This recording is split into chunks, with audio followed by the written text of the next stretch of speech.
اعوذ باللہ من الشیطان الرجیم بسم اللہ الرحمن الرحیم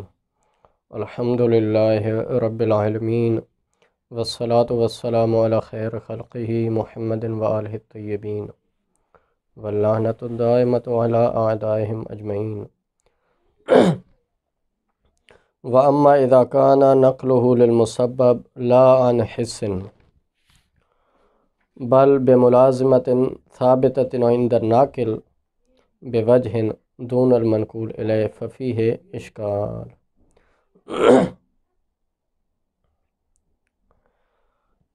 حوزہ علمیہ نجف اشرف میں طلاب کرام کے لیے جو مادہ امتحانی ہے، جلد دوم امر ثالث سے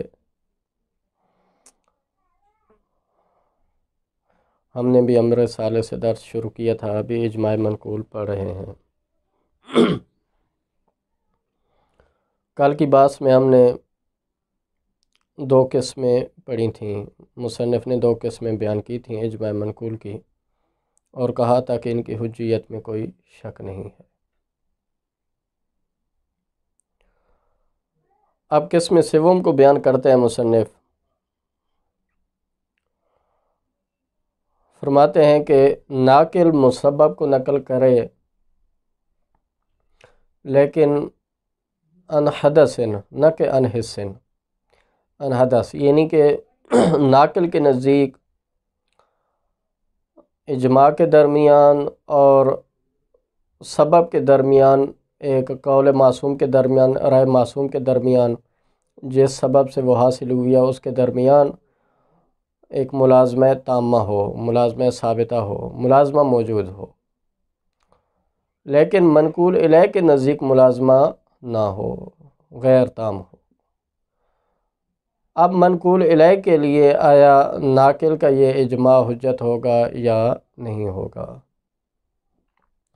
کیونکہ منقول الیہ کے نزدیک وہ سبب جس کے تحت ناقل اجماع پیدا کر رہا ہے، وہ سبب منقول الیہ کے نزدیک حجت نہیں ہے اور تام نہیں ہے۔ تو مصنف فرماتے ہیں یہ اجماع منقول وہ ہے کہ جو اصطلاحاً جس کو ہم ابھی جس میں بحث کر رہے ہیں اجماع منقول کی، یہ وہی اجماع منقول ہے، یہ قسم۔ یہاں پر بحث ہوگی کہ آیا خبر واحد کی حجیت کی ادلہ اس کو شامل ہیں یا نہیں ہیں، اور یہ اجماع منقول خبر واحد کے افراد میں سے ہے یا نہیں ہے، یہاں پر بحث ہوگی اس قسم میں۔ مصنف فرماتے ہیں اس میں اشکال ہے، اور خبر واحد کی حجیت کی ادلہ قائم نہیں ہوتی ہیں، تام نہیں ہیں اس کے اوپر، یعنی کہ اس کو شامل نہیں ہے۔ اس کی وجہ یہ ہے کہ خبر واحد کی حجیت کی جو دلیل ہے وہ بناء عقلا ہے، اور بناء عقلا دلیل لبی ہے، اور دلیل لبی جو ہے وہ قابل تخصیص ہے، یعنی کہ دلیل لبی قابل تخصیص ہے، اور یعنی کہ قدر متیقن کو لیا جائے گا، اس میں حجت ہے دلیل لبی۔ اور قدر متیقن یہاں پر یہ ہے کہ جس وقت ان حس اجماع کو نقل کیا جائے، یا ملازمہ ایسا ہونا چاہیے کہ جو منقول اور ناقل اور منقول الیہ کے درمیان تام ہو، یا یہ ہے کہ قریب عن الحس ہو، تو اس وقت یہ ہے کہ خبر واحد کی یعنی کہ حجیت کی ادلہ، یعنی کہ خود خبر واحد کی جو خبر کے لیے جو ادلہ ہیں، یعنی خبر ایسی حجت ہے کہ جو عن حس ہو، تو وہ خبر جو ہے حجت ہوتی ہے۔ تو خبر واحد کی جو حجیت کی ادلہ ہیں اسی خبر کو شامل ہیں کہ جو عن حس ہو، یعنی زرارہ نے مثلا خود امام جعفر صادق علیہ السلام سے وہ سنا، عن حس سنا اور پھر آگے نقل کیا۔ لیکن ایسی خبر کہ جو عن حس نہ ہو بلکہ عن حدث ہو، تو اس کو جو ہے نا وہ خبر واحد کی ادلہ جو ہے نا وہ شامل ہو، حجیت کی جو ادلہ ہیں وہ شامل نہیں ہے، کیونکہ احتمال تعمد کذب نہیں ہے زیادہ زیادہ، لیکن یہ ہے کہ آیا وہ خطا نہیں کر سکتا، خطا کا احتمال موجود ہے، حدث میں وہ خطا کر سکتا ہے۔ تو جس طرح خود خبر واحد جب عن حس ہو تو خبر واحد کی حجیت کی ادلہ اس کو شامل ہیں، اور عن حدث ہو تو خبر واحد کی حجیت کی ادلہ اس کو شامل نہیں ہے۔ اسی طرح یہاں پر اجماع منقول بھی، چونکہ یہاں پر عن حدث ہے تو یہاں پر بھی احتمال تعمد کذب نہیں دیا جاتا، زیادہ نہیں دیا جا سکتا، لیکن آیا وہ خطا نہیں کر رہا تو یہ خطا کا امکان موجود ہے، اور مفروض یہ ہے کہ منقول الیہ کے نزدیک وہ سبب تام نہیں ہے۔ مثلا شیخ طوسی نے اجماع نقل کیا قید لطف کی بنیاد پر، اجماع لطفی، لیکن ہمارے نزدیک وہ قید لطف تام نہیں ہے۔ اب جب قید لطف تام نہیں ہے تو اس کا مطلب ہے خطا موجود ہے سبب میں، تو لہٰذا تعمد کذب کا احتمال زیادہ نہیں دیا جا سکتا، لیکن خطا کا احتمال دیا جا سکتا ہے۔ اس وجہ سے منقول الیہ کے نزدیک اگر وہ سبب تام نہ ہو تو اس اجماع کو جو ہے نا چونکہ وہ عن حدث ہے تو اس اجماع کو جو ہے نا وہ شامل نہیں ہوگی خبر واحد کی حجیت کی ادلہ۔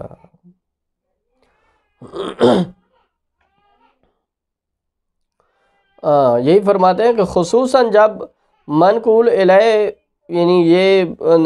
ناقل کا جو اعتقاد ملازمہ ہے، یعنی وہی قید لطف مثلاً، اس میں جب وہ خطا کو دیکھ لے تو پھر تو وہاں پر بطریقہ اولا یہ بات یعنی کہ خطا کا ایک دفعہ احتمال ہوتا ہے، ایک دفعہ یہ ہے کہ مثلاً منقول الیہ کے نزدیک وہ سبب تام ہی نہیں ہے، یعنی کہ اس نے خطا دیکھی ہے اعتقاد ملازمہ میں کہ ناقل کا جو اعتقاد ملازمہ ہے مثلا عقل کی بنیاد پہ یا عادت کی بنیاد پہ یا اتفاق کی بنیاد پہ ہے، تو اس نے اس اعتقاد ملازمہ میں خطا دیکھی ہے،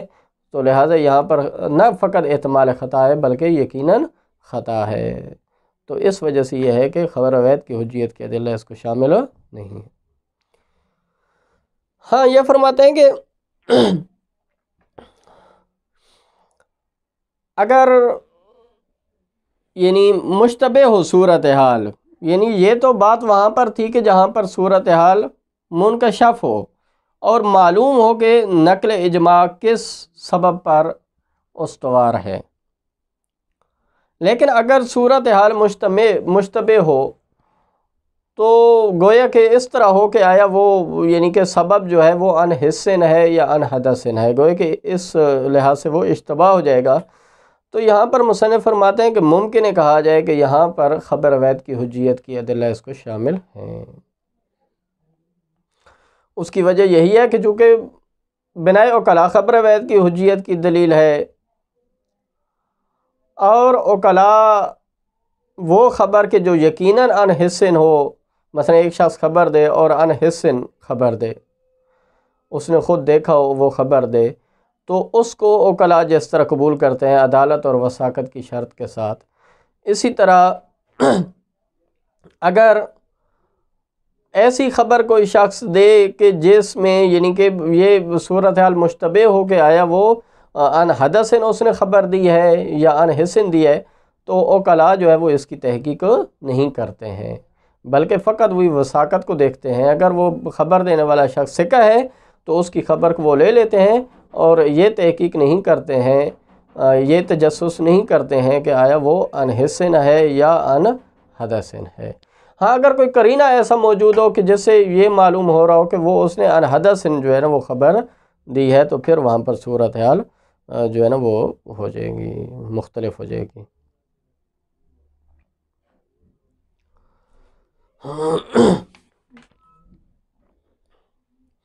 فرماتے ہیں وَأَمَّا إِذَا كَانَ نَقْلُهُ لِلْمُسَبَّب، صورت سوم یہ ہے کہ اگر نقل اجماع للمسبب ناقل مسبب کو نقل کر رہا ہو لیکن لا عن حسن بطور حس نہ ہو بلکہ بطور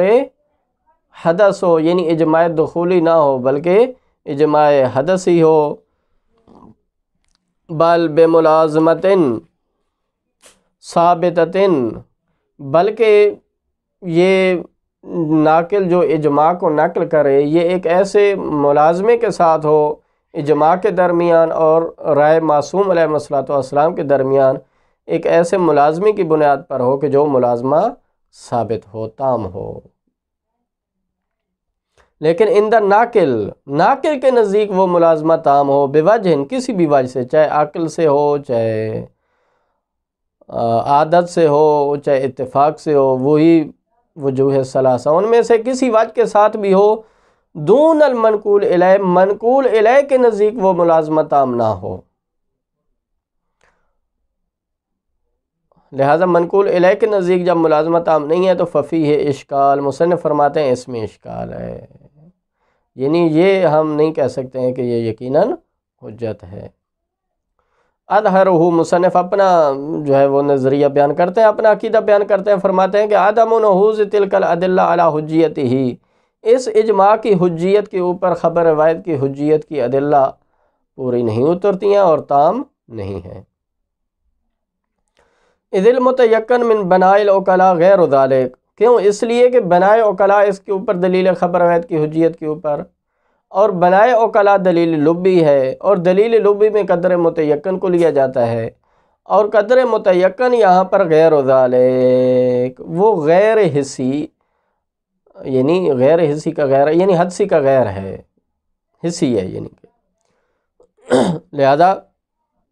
غیر ذالک یعنی حدسی کا غیر ہے، یعنی حسی ہے۔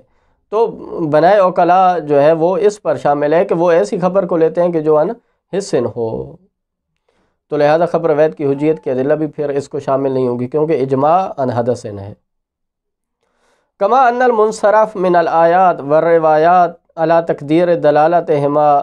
ذالک، جیسا کہ فرماتے ہیں کہ آیات اور روایات سے بھی جو دلیلیں خبر روایت کی حجیت کے اوپر قائم کی گئی ہیں، جیسے آیہ نبا ہو گئی یا روایات سے جو ادلہ قائم کی گئی ہیں،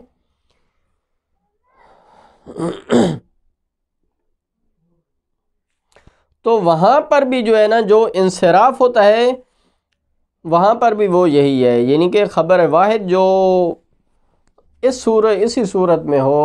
ان حسن ہو، تو اسی کو جو ہے نا آیات اور روایات سے جو دلیل ہیں اسی خبر کو حجت قرار دیتی ہیں کہ جو ان حسن ہو،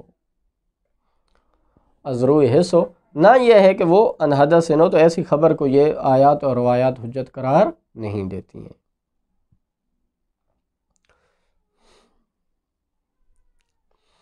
خصوصاً فیما اذا رأى المنقول الیہ خطا الناقل فی اعتقاد الملازمہ،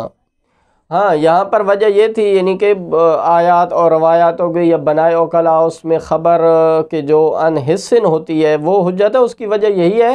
کہ جو ان حدثن ہوتی ہے اس میں احتمال خطا پایا جاتا ہے،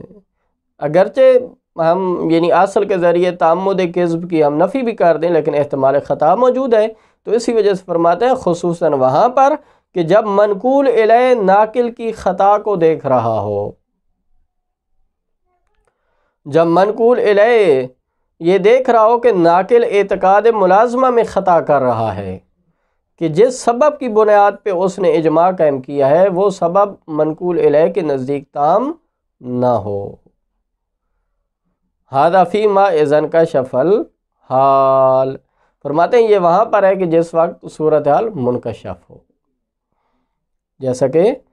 مثلا قید لطف کی بنیاد پہ اجماع ہے، شیخ طوسی نے نقل کیا ہے، اور بعد والے جو فقہاء ہیں، آج کے جو فقہاء ہیں، ان کے نزدیک یہ سبب تام نہیں ہے۔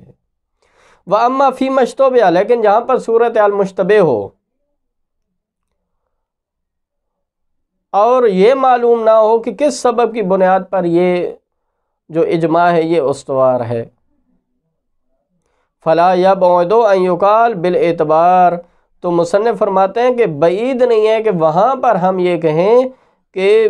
جو اجماع منقول ہے وہ معتبر ہے، اس وقت یہ ہے کہ خبر روایت کی حجیت کی جو دلیل ہے وہ اس کو شامل ہے۔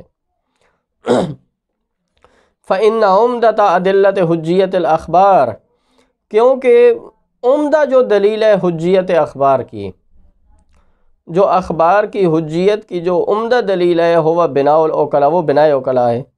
وہم کما یعملون بخبر السکہ اذا علم انہ عن حس یعملون به فیما یحتمل، فرماتے ہیں کہ بنائے عقلاء دلیل خبر روایت کی حجیت کے اوپر، اور اوکلا کا معاملہ یہ ہے خبر روایت کے ساتھ کہ وہ خبر ثقہ کو لے لیتے ہیں جب معلوم ہو عن حسن، اسی طرح اس خبر روایت کو بھی لے لیتے ہیں کہ جس میں احتمال ہو کہ یہ عن حدث خبر ہے۔ تو جس طرح خبر عن حدث ہو اور اس میں احتمال ہو کہ یہ عن حدث خبر ہے، تو جس میں جب عن حدث کا احتمال آ گیا تو یعنی احتمال خطا کا بھی احتمال آ گیا، لیکن وہ اس کی پرواہ یعنی اس کی وہ تفتیش نہیں کرتے، تحقیق نہیں کرتے ہیں کہ آیا عن حدث ہے یا عن حدث نہیں ہے، بلکہ فوراً خبر کو لے لیتے ہیں۔ اب جب بنائے اوکلا اس پر شامل ہے، اس کو شامل ہے، تو لہٰذا یہاں پر بھی جو ہے نا اجماع منقول جو جس میں احتمال ہو کہ عن حدث ہے، اور سبب کیا ہے، آیا جس سبب کی بنیاد پہ ناقل نے اجماع قائم کیا ہے آیا وہ حدث ہے یا حس ہے، لہٰذا وہ ملازمہ وہ حسیہ ہے یا جو ہے حدثیہ ہے، تو اس وقت یہ ہے کہ اسی بنائے اوکلا کی جو دلیل ہے اس اجماع منقول کو بھی شامل ہوگی۔ حیث انہ لیس بناؤہم اذا اخبروا بشیء علی التوقف، اس لیے کہ یہی فرماتے ہیں کہ مثلا بنائے اوکلا اس پر نہیں ہے کہ جب وہ خبر دیتے ہیں کسی چیز کے بارے میں تو وہ مثلا جب شک ہو اور احتمال ہو کہ عن حدث ہے یہ خبر، تو وہ توقف پر بنا نہیں رکھتے، مثلا اس خبر میں توقف نہیں کرتے اس کو قبول کرنے میں۔ والتفتیش عن انہ عن حدث و حس، اور پھر اس کی جو ہے نا وہ مثلا تحقیقات کرتے رہیں گے کہ آیا یہ عن حدث ہے یا عن حس ہے، تو بنائے اوکلا اس پہ شامل نہیں ہے۔ بل العمل علی طبقہ والجری علی وفقہ بدون ذلک، بلکہ بدون تفتیش بدون تحقیق وہ اس خبر کو لے لیتے ہیں اور اس خبر کے مطابق عمل کرتے ہیں۔ نعم لا یبعد ان یکون بناؤہم علی ذلک فیما لا یکون ہناک امارۃ علی الحدث، ہاں یہ فرماتے ہیں کہ بعید نہیں ہے کہ اوکلا کی بنیاد مثلا تفتیش پر ہو جہاں پر کوئی ایسی امارت، کوئی ایسا قرینہ یعنی موجود ہو حدث کے اوپر، یعنی جس کی وجہ سے ایک واضح اندازہ ہو رہا ہو کہ یہ جو خبر ناقل مثلا نقل کر رہا ہے، جو خبر دے رہا ہے، وہ ہو سکتا ہے بلکہ زیادہ احتمال دیا جا رہا ہو اس امارہ کی وجہ سے، اس علامت کی وجہ سے، اس قرینہ کی وجہ سے کہ یہ عن حدث خبر دے رہا ہے، تو اس وقت یہ مصنف فرماتے ہیں کہ ہو سکتا ہے بنائے اوکلا پھر تفتیش پر ہو، یعنی وہ پھر اس وقت وہ تحقیق کریں، تفتیش کریں کہ آیا یہ خبر جو دی ہے اس نے،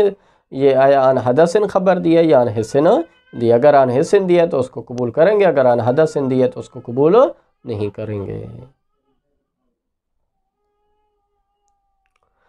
او اعتقاد الملازمہ فیما لا یرون ہناک ملازمہ، یا مثلا فرماتے ہیں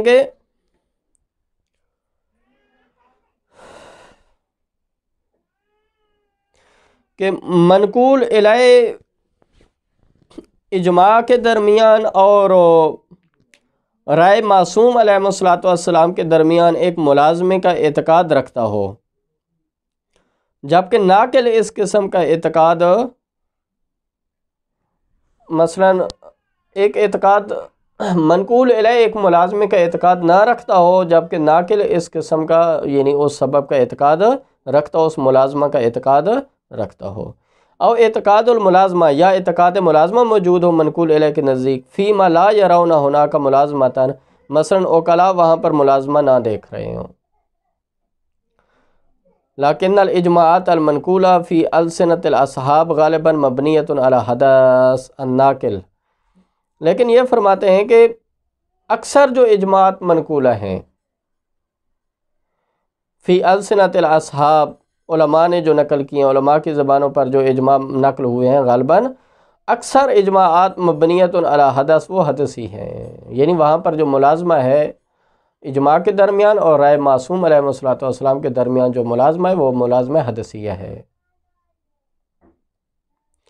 علی حدث ناقل، چاہے وہ یعنی وہ جو حدث ہے چاہے وہ قید لطف ہو یا جو ہے نا وہ اصل کی بنیاد پہ ہو، جو مثلا آگے شاید بیان کریں گے، یعنی جو بھی جو ہے نا وہ اسباب ہیں یا جو بھی ملازمات ہیں وہ حدثی ہیں۔ اور اعتقاد الملازمہ عقلاً، یا یہ ہے کہ ناقل کا اعتقاد ہوتا ہے کہ ملازمہ عقلیہ موجود ہے، سبب اور مسبب کے درمیان اجماع اور رائے معصوم علیہ الصلوۃ والسلام کے درمیان جو ملازمہ ہے وہ عقلی ہے۔ تو چونکہ اکثر اجماعات ایسے ہیں کہ جو حسی نہیں ہیں بلکہ یا حدسی ہیں، یا یہ ہے کہ ملازمہ اجماع کے درمیان اور رائے معصوم علیہ الصلوۃ والسلام کے درمیان جو ملازمہ ہے وہ ملازمہ عقلی ہے، فرماتے ہیں فلا اعتبار لہا، لہذا ایسے اجماعات کی کوئی اعتبار نہیں ہے۔ معلوم ینکشف ان نقل سبب کان مستنداً الی الحس، جب تک اجماع دخولی کا ہونا ثابت نہ ہو جائے، یعنی جب تک یہ ثابت نہ ہو جائے، یہ منکشف نہ ہو جائے کہ سبب کا نقل کرنا مستنداً الی الحس، وہ حس کی طرف مستند ہے، یعنی سبب جو ہے وہ حسی ہے۔